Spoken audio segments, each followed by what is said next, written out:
Yuk. Sana udah rekam belum? Ya bisa. Keempat sebab itu ku percaya padamu. Sebab itu ku percaya padamu. Apaan sih? Kalian ada apa?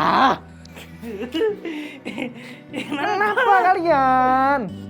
Aku bosen Der kayak gini terus. Bosan kenapa? Jenuh.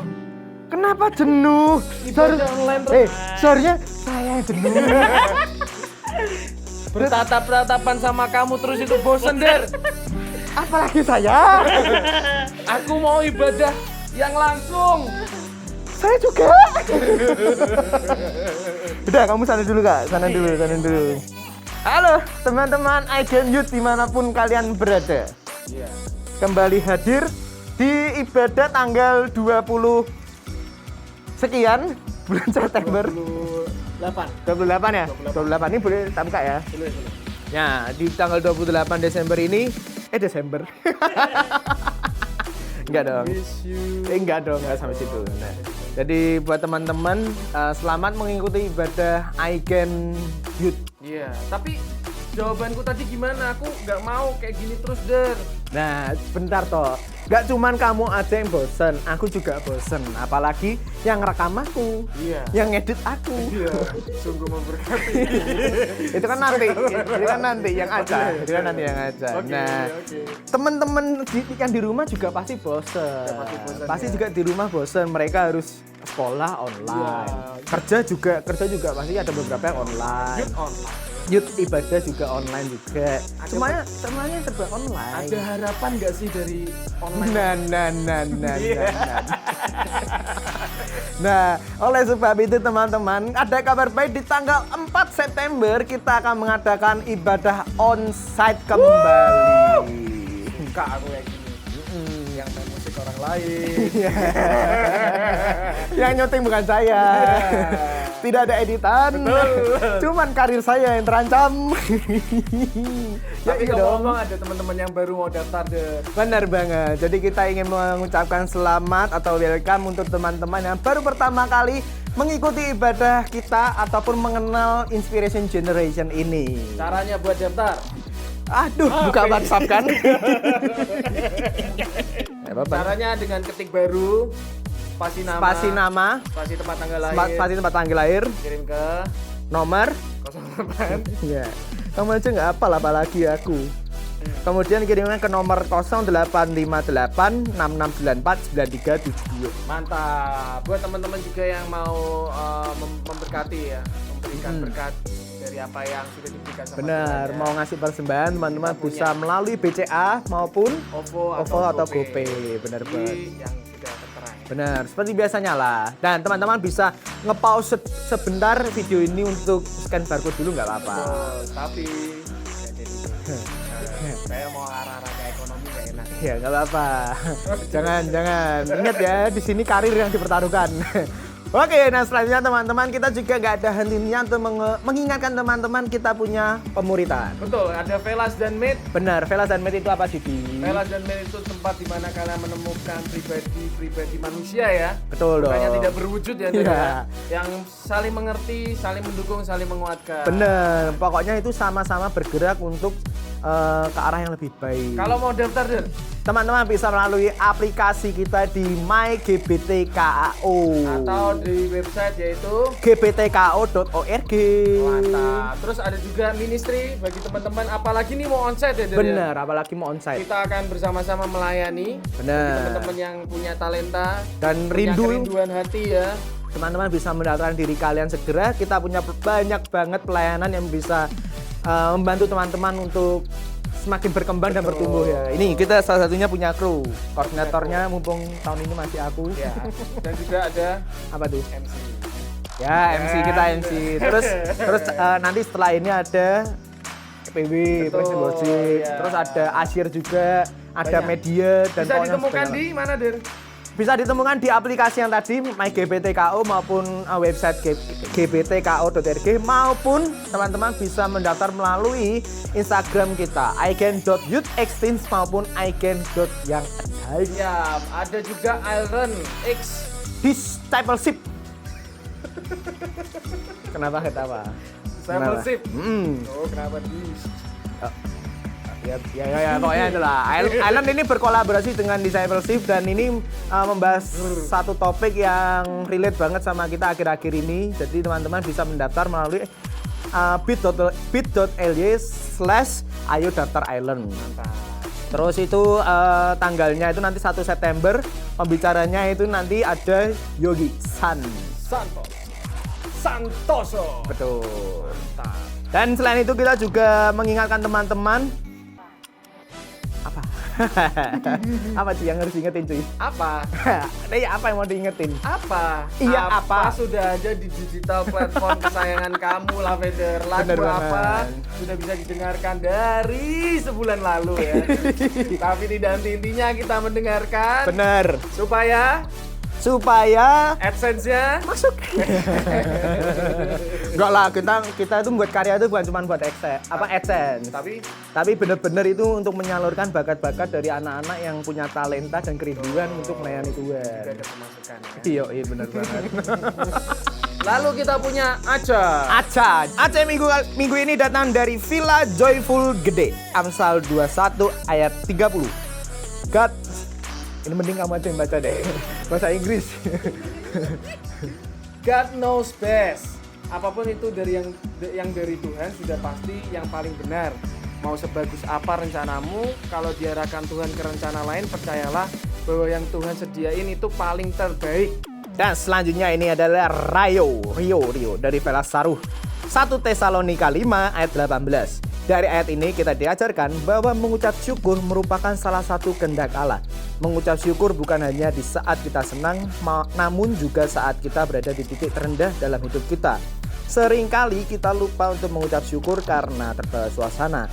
Apapun yang terjadi, biasakanlah diri kita untuk mengucap syukur karena semua yang Allah berikan adalah pelajaran yang terbaik. Ya, itu dia Aca. Aca minggu ini sangat memberkati. Dan akan selalu kita ulang-ulang. Mungkin katanya bisa jadi SOP MC ya, kalau tidak ibadah onsite ya, mungkin kalau bacain Aca ya. Ya nggak masalah. Iya. Kalau mereka Tapi aku mau ibadah onsite, Lavender. Iya, tunggu. Nah, buat teman-teman tadi seperti yang kita bahas di awal, teman-teman tunggu saja untuk informasi selanjutnya. Nanti akan kita bagi atau kita share di Instagram kita link pendaftaran untuk ibadah onsite kita di tanggal 4 September. Mantap.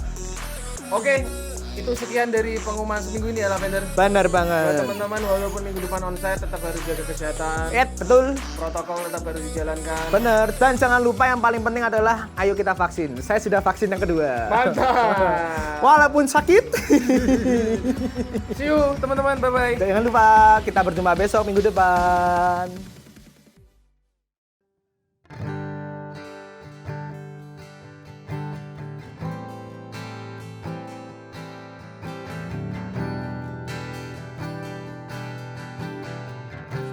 Terima kasih Tuhan buat sore hari ini Tuhan, kalau kami masih ada Tuhan. Kami percaya semua karena anugerah-Mu Tuhan, semua karena kasih-Mu dalam hidup kami Bapa.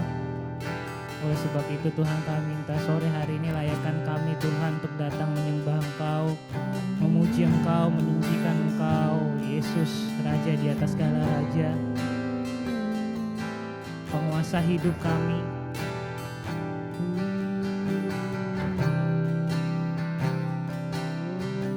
Haleluya, haleluya,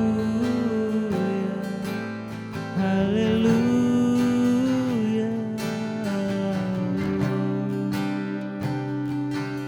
Engkau baik Tuhan, Engkau sangat baik. Haleluya.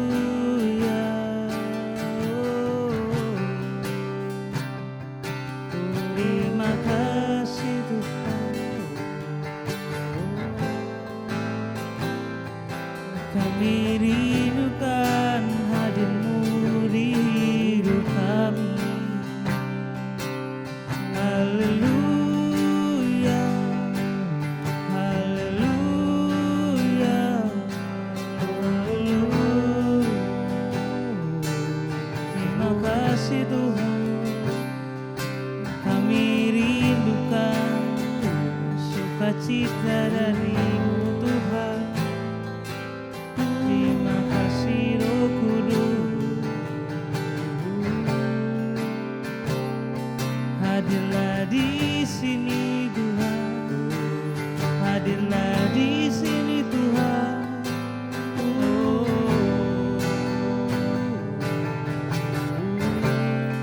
Kami percaya kuasa-Mu nyata dalam hidup kami Tuhan.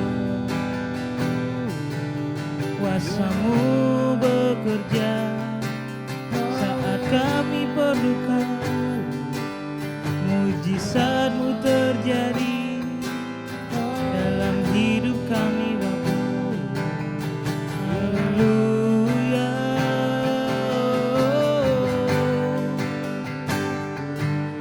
Haleluya. Haleluya.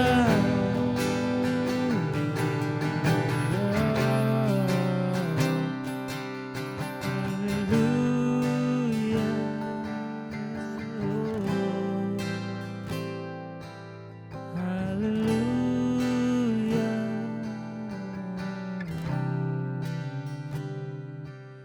Sukacitaku,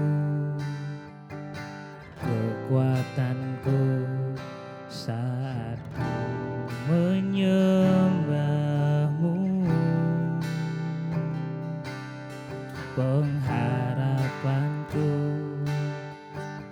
penolongku hanyalah Kau Bapa-Ku. Ku rindu kuasa-Mu nyata di hidupku.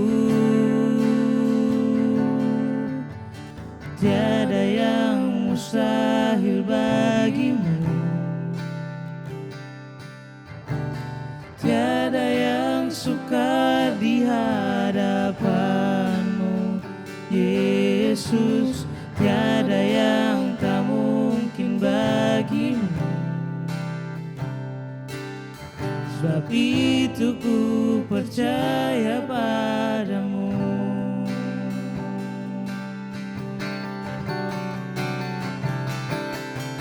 Sukacitaku, kekuatanku saat menyembah-Mu, pengharapanku, penolongku hanyalah Kau Bapa-Ku. Ku rindu kuasa-Mu nyata di hidupku. Tiada yang mustahil bagi-Mu, tiada yang sukar di hadapan-Mu Yesus, tiada yang tak mungkin bagi-Mu. Sebab itu ku percaya pada-Mu.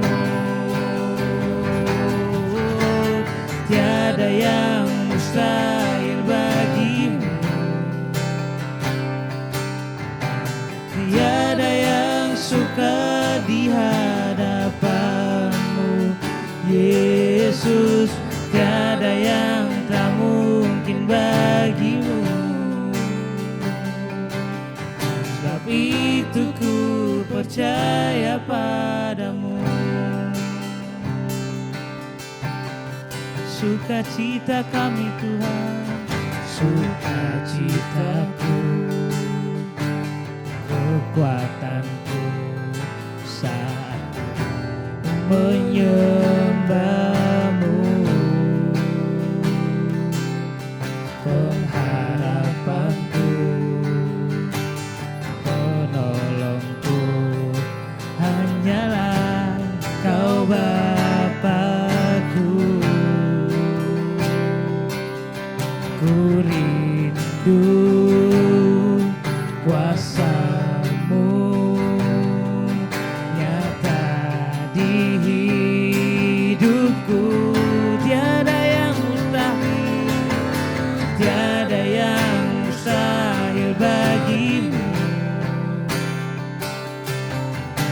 Tiada yang sukar di hadapan-Mu, Yesus. Tiada yang tak mungkin bagi-Mu. Sebab itu ku percaya padamu. Tiada yang mustahil, tiada yang mustahil bagi-Mu. Tiada yang sukar di hadapan-Mu, Yesus. Tiada yang tak mungkin bagi-Mu. Sebab itu ku percaya padamu. Tiada yang mustahil, tiada yang mustahil bagi-Mu. Tiada yang sukar di hadapan-Mu, Yesus. Tiada yang tak mungkin bagi-Mu. Sebab itu ku percaya padamu. Tiada yang mustahil, tiada yang mustahil bagi-Mu. Tiada yang sukar di hadapan-Mu, Yesus. Tiada yang tak mungkin bagi-Mu. Sebab itu ku percaya padamu. Tiada yang mustahil, tiada yang mustahil bagi-Mu.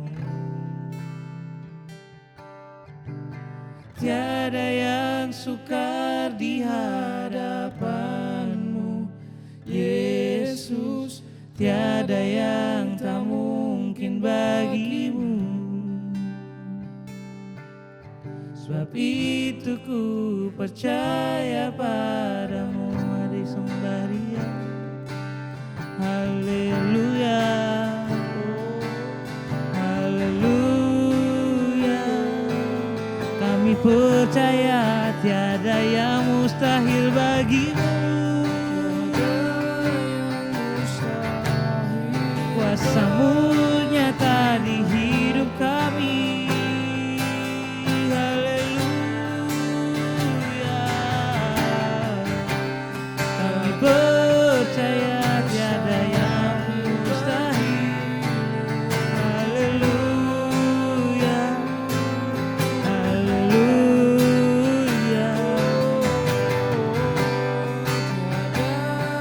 Tiada yang mustahil.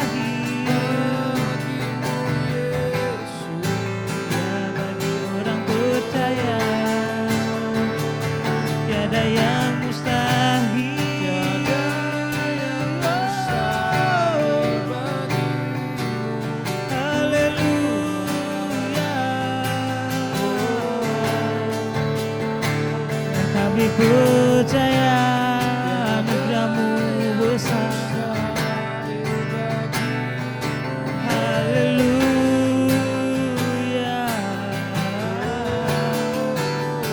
Tiada yang mustahil. Oh. Haleluya.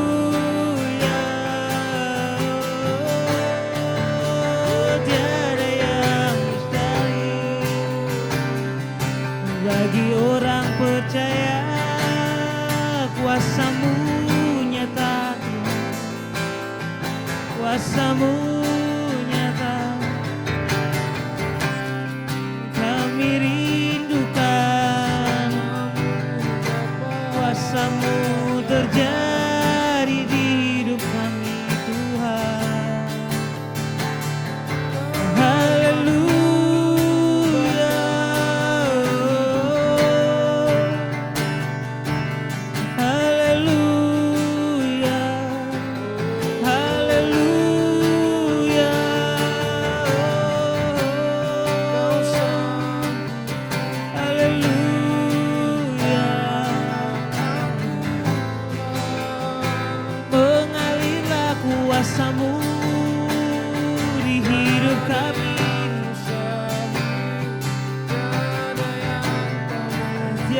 tiada yang mustahil bagimu. Tiada yang sukar di hadapanmu, Yesus. Tiada yang tak mungkin bagimu. Sebab itu ku percaya padamu, tiada yang mustahil, tiada yang mustahil bagimu. Tiada yang sukar di hadapanmu, Yesus.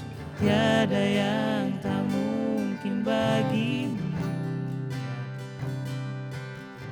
Sebab itu ku percaya, sekali lagi katakan, tiada yang mustahil, tiada yang mustahil bagimu. Tiada yang sukar di hadapanmu, Yesus. Tiada yang tak mungkin bagimu. Dan sebab itu ku percaya padamu. Sekali lagi katakan, tiada yang mustahil, tiada yang mustahil bagimu. Tiada yang sukar di hadapanmu, Yesus. Tiada yang tak mungkin bagimu, Tuhan. Sebab itu ku percaya padamu, sebab itu kami percaya, sebab itu ku percaya padamu. Sebab itu ku percaya padamu.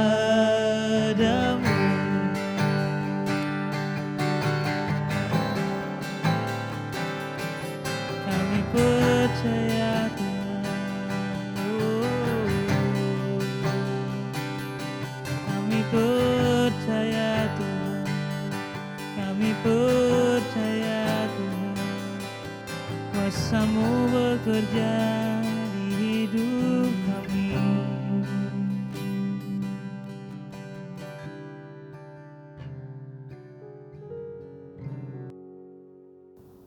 Tuhan Yesus yang baik, terima kasih buat kasih karunia-Mu untuk setiap kami. Kalau kami ada saat ini, kami percaya ini semua karena kebaikan-Mu, karena kemurahan-Mu Tuhan. Kalau sebentar kami akan mendengarkan sebagian dari firman-Mu, kiranya Engkau yang urapi setiap kami, Engkau yang urapi lidah bibir pembicara pada hari ini Tuhan, supaya apa yang disampaikan bisa menjadi benih firman yang tumbuh dan berbuah lebat dan bisa menjadi sesuatu yang dapat dinikmati oleh orang-orang di sekeliling kami Tuhan. Kau yang terus sertai setiap kami, menyerahkan semuanya dalam tangan-Mu, dalam nama Tuhan Yesus. Amin. Halo Inspiration People, senang sekali saya Aldo di sini bisa menyapa kalian semua. Tak kenal maka tak sayang. Pasti setiap kita sering mendengar pepatah atau frase itu ya. Terutama kalau aku sendiri juga sering di awal perjumpaan seringkali berkata seperti itu. Tak kenal maka tak sayang. Dalam pengertiannya memang sangat aplikatif atau sangat relate. Karena apa? Kalau kita nggak pernah kenal seseorang, kita nggak mungkin bisa sayang atau mungkin dekat dengan orang tersebut. Proses pengenalan menjadi sesuatu yang amat penting untuk kita bisa dekat atau mungkin bahkan sampai memiliki rasa sayang atau afeksi yang berlebih. Nah, saya punya pengalaman yang cukup menarik tentang frase tersebut.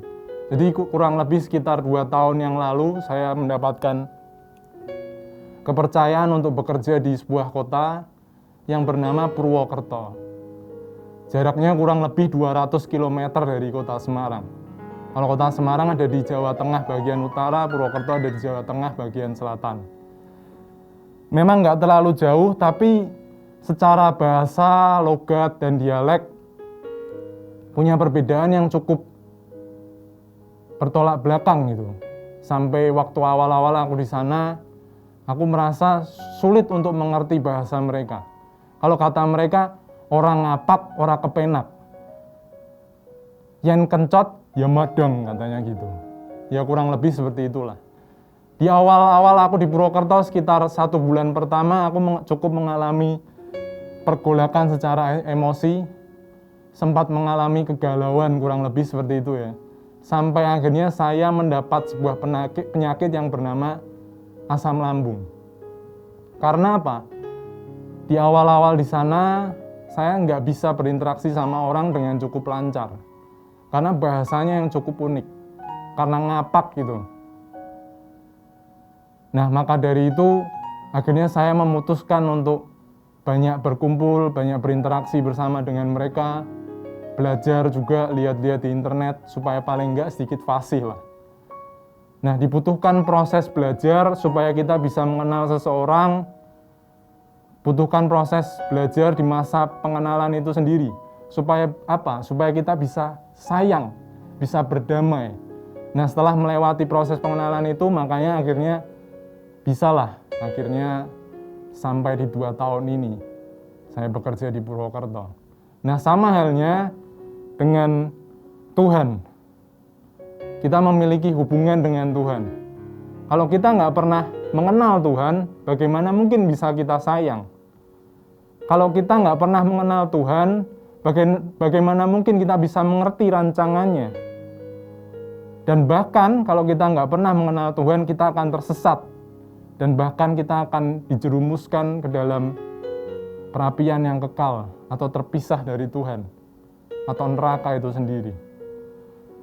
Maka dari itu di surat Paulus di Filipi yang ketiga ayat yang 10 mengatakan yang ku kehendaki ialah mengenal Dia dan kuasa kebangkitannya dan persekutuan dalam penderitaannya, di mana aku menjadi serupa dengan Dia dalam kematiannya. Jadi sudah sepatutnya setiap kita harus mengenal Dia. Supaya itu tadi, kita bisa menjadi serupa dengan Dia dalam kematiannya, beroleh persekutuan, dan menerima kuasa kebangkitannya, dan akhirnya kita juga memperoleh kehidupan yang kekal itu sendiri. Dibutuhkan proses belajar. Nah, makanya di bulan ini sama-sama kita belajar mengenal pribadi Tuhan itu sendiri. Tuhan memperkenalkan dirinya dengan berbagai macam cara supaya dapat dikenali manusia. Di bulan yang pertama kita belajar God is love. Tuhan adalah kasih. Dialah kasih itu sendiri. Dialah sumber dari kasih itu sendiri. Tuhan telah lebih dulu mengasihi kita dan kasih-Nya yang mendidik supaya kita bisa selalu ada di jalan kebenaran. Bisa lurus sesuai apa yang Dia mau. Di minggu yang kedua kita belajar tentang I am that I am. Aku adalah aku. Dialah Allah yang selalu bersama dengan kita, bahkan saat kita mengalami badai, saat kita mengalami masa-masa yang sukar, dan tentunya Dia hadir ke dunia untuk menebus dosa setiap kita. Di minggu yang ketiga disampaikan oleh Ko Yogi kemarin, berjudul Aba. Dialah Allah Bapa kita. Sebuah hubungan yang sangat dekat yang bisa kita miliki. Sebuah privilege.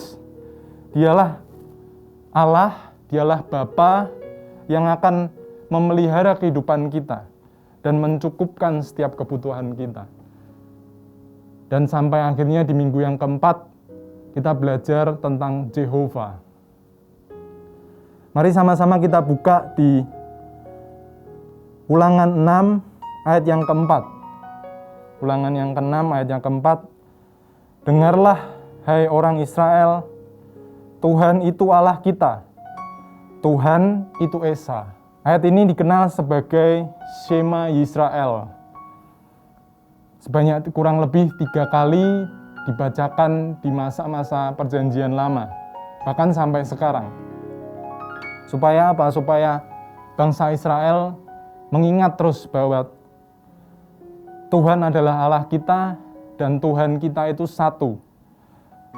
Bangsa Israel percaya bahwa mereka memiliki satu Allah yang mereka yakini sebagai Allah Abraham, Allah Ishak, dan Allah Yakub yang merupakan nenek moyang mereka.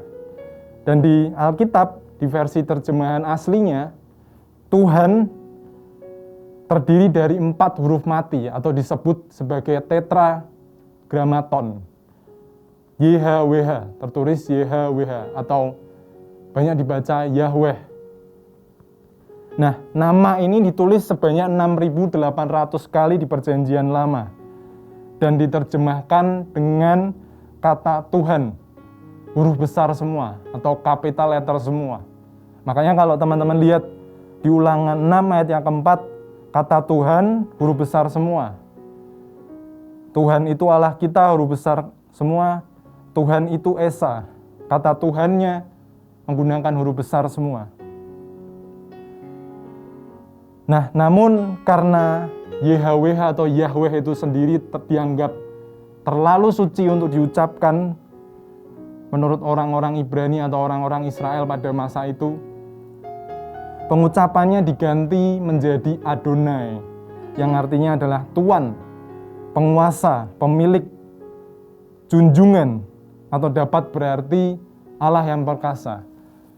Makanya kalau kita baca di Ulangan 6 ayat yang keempat, atau mungkin kita mendengar orang-orang Israel waktu mengumandangkan Shema Israel, mereka akan berkata, Shema Israel, Adonai Eloheinu, Adonai Ehad. Tertulis YHWH atau Yahweh, tapi mereka mengganti kata YHWH itu menjadi Adonai. Kemudian untuk kata Allah sendiri, dalam bahasa Ibrani dipakai kata El, atau yang artinya Allah yang kuat, atau Elohim, atau artinya dalam bahasa Indonesia Sang Pencipta yang Maha Kuasa. Nah, pada akhirnya huruf vokal Yahweh, YHWH disematkan. Makanya kita mengenal kata Jehovah, yang artinya the existing one, menggambarkan pribadi yang sejak dahulu ada, dari kekekalan, sekarang, dan sampai selama-lamanya. Tertulis di Yohanes 8 ayat 58 bahwa dia ada sebelum Abraham ada. Di Wahyu 1 ayat 8, dialah Alfa dan Omega, dialah awal dan akhir. Di Yohanes 1 ayat 1 sampai 4, teman-teman bisa baca sendiri di rumah nanti. Pada mulanya adalah firman. Bahkan di Kejadian 1 berkata, pada mulanya Tuhan. Nah, pribadi Allah ini sendiri nggak pernah digambarkan secara visual oleh orang-orang Israel, tapi Tuhan memperkenalkan pribadinya kepada mereka melalui perbuatan-perbuatannya yang ajaib, yang memicu kreativitas bangsa Israel untuk mengenal pribadi Allah itu sendiri. Makanya kita pasti pernah mendengar kata-kata atau pengucapan atau gelar Tuhan yang sering kita dengar, misalnya Yahweh Jireh atau Jehovah Jireh, Tuhan yang mencukupkan. Yahweh Nisi, Tuhan adalah panjiku. Yahweh Rafa, Tuhan yang menyembuhkan. Yahweh Shalom, Tuhan sumber damai. Yahweh Sidkenu, Tuhan keselamatan kita, dan masih ada banyak lagi. Nah, tapi di Perjanjian Baru, Tuhan Yesus atau Tuhan itu sendiri diterjemahkan menjadi Kurios atau sama, yang artinya Tuan. Mari kita sama-sama juga buka lagi di ayatnya yang Yohanes 14 ayat yang ke-9.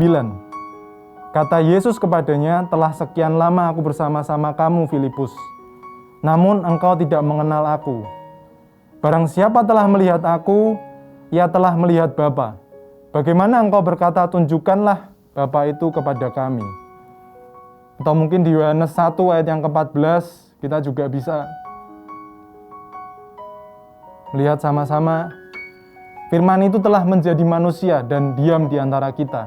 Dan kita telah melihat kemuliaannya, yaitu kemuliaan yang diberikan kepadanya sebagai anak tunggal Bapa, penuh kasih dan kebenaran. Gambaran Allah Bapa turun ke dunia, dan kedudukan Tuhan Yesus itu sendiri sebagai kurios sejajar dengan Yahweh di dalam perjanjian lama. Maka sebenarnya kita bisa mengenal Allah Bapa dari kehidupan Tuhan Yesus seperti yang dituliskan oleh Injil Yohanes itu sendiri. Kurios atau tuan yang berarti seseorang yang memiliki kontrol atas orang lain. Master, Lord. Coba kita baca lagi di ayatnya di Matius 20 ayat yang ke-8. Ketika hari malam, tuan itu berkata kepada mandurnya, "Panggillah pekerja-pekerja itu dan bayarkan upah mereka, mulai dengan mereka yang masuk terakhir hingga mereka yang masuk terdahulu." Dalam konteks perumpamaan ini, kurios artinya adalah pemilik dari anggur, kebun anggur maksudnya, dan para pekerja. Tuhan sebagai kurios atau Jehovah adalah pemilik kehidupan kita, dan kita ini adalah hamba-hambanya. Di sini kita menempatkan diri sebagai seorang hamba yang mengabdi kepada Tuhan. Di pihak lain, Tuhan Yesus memperhatikan pekerjanya dengan memberikan upah yang setimpal sesuai dengan apa yang dikerjakan. Nah, hamba itu apa? Hamba menurut bahasa aslinya yang berarti doulos. Maknanya memang semakin kesini semakin luas. Di perjanjian lama dan perjanjian baru memiliki konteks yang sedikit berbeda. Di perjanjian lama, hamba itu berasal dari tawanan perang. Dibeli, lahir di rumah tuannya. Sebagai bentuk ganti rugi. Atau mungkin karena kita tidak mampu membayar utang, makanya kita menjadi seorang hamba. Intinya adalah seorang hamba tidak pernah menggambarkan sebuah keistimewaan atau privilege tertentu. Hamba adalah orang yang akan kehilangan hak pribadinya karena telah diserahkan kepada tuannya. Karena tuannya telah membeli atau menebus mereka. Intinya hamba mendedikasikan hidupnya kepada orang lain.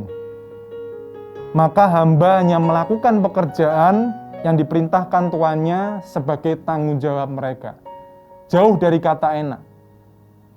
Bahkan kalau teman-teman lihat di artikel atau mungkin film-film zaman dahulu bisa melihat gambaran hamba itu kondisinya jauh dari kata enak atau nyaman.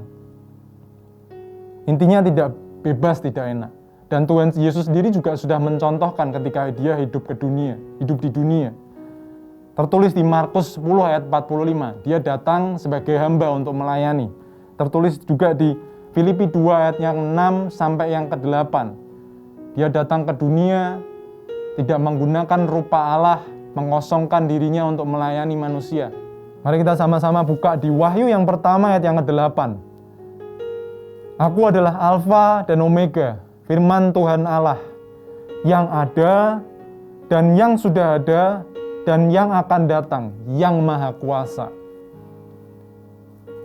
Kita tahu, dia adalah awal dan akhir, Alfa dan Omega.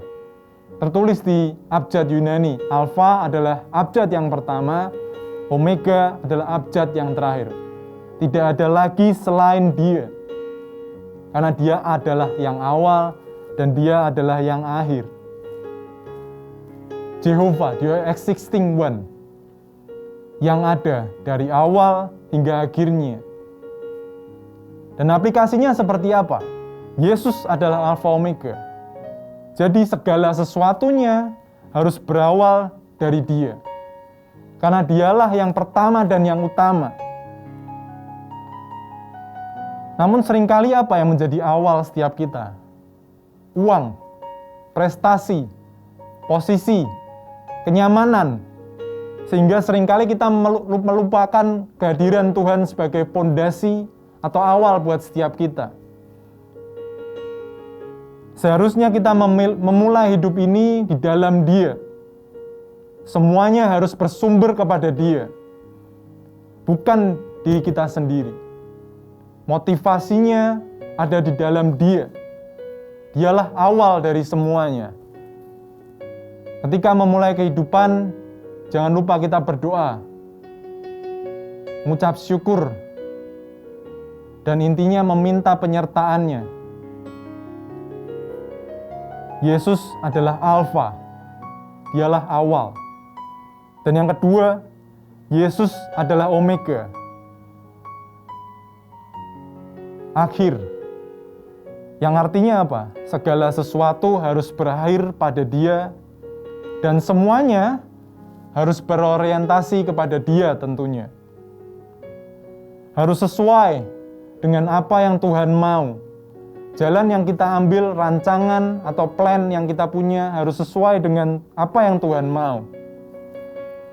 Semuanya harus kembali kepada Dia. Karena apa? Seluruh hidup kita diciptakan untuk memuliakan nama Tuhan. Diciptakan untuk kemuliaannya saja. Makanya kalau kita seringkali merasa bahwa kitalah pemeran utama dari kehidupan ini, atau mungkin kita adalah pusat dari segalanya, itu tidak akan sangat cocok atau sesat. Dan akhirnya apa? Sampai di suatu titik tertentu kita akan sadar kita nggak pernah mendapatkan apapun. Karena apa? Kita salah berorientasi dalam melangkah. Yang seharusnya menjadi akhir, yang menjadi tujuan adalah Tuhan itu sendiri. Dan jelas sampai kapanpun gak pernah kita akan mendapatkan kepuasan itu sendiri. Karena apa? Karena hanya Dialah yang akan memuaskan setiap kita. Dialah kepuasan sejati. Dan memang kita diciptakan untuk kemuliaan namanya saja.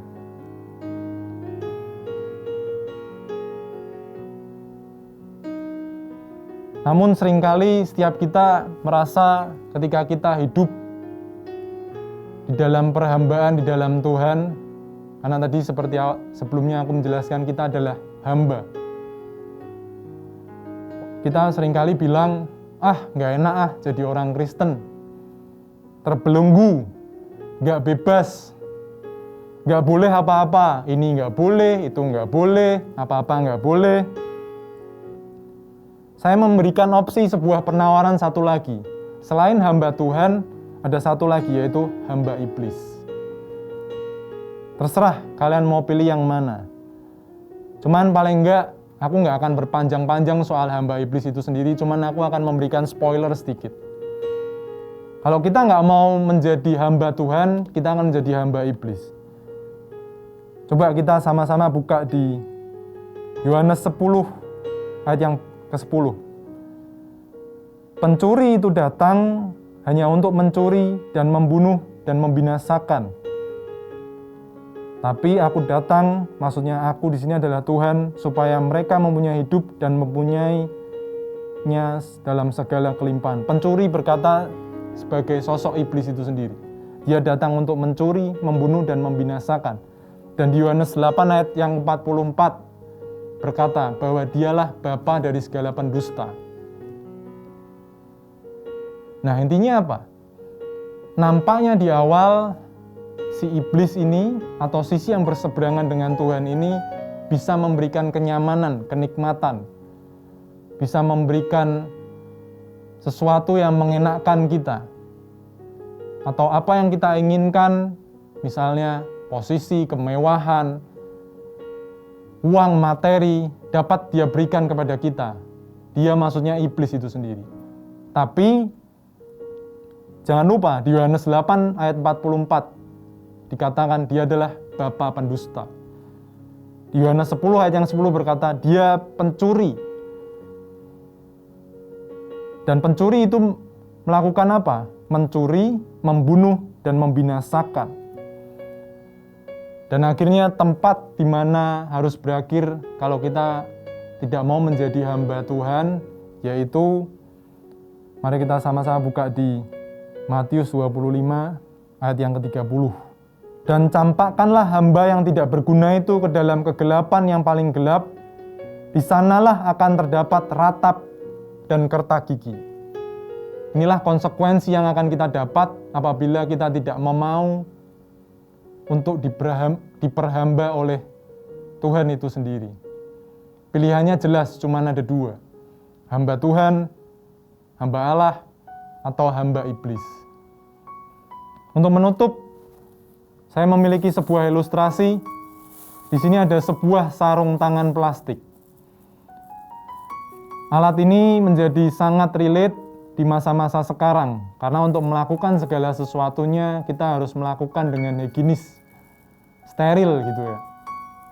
Nah, tapi apakah bisa sarung tangan ini melakukan pekerjaannya dengan sendirinya tanpa ada tangan yang dimasuki? Oh, tentu tidak akan mungkin. Butuh ada tangan yang masuk ke dalam sarung tangan plastik ini supaya kita bisa melakukan kegiatan kita atau pekerjaan kita.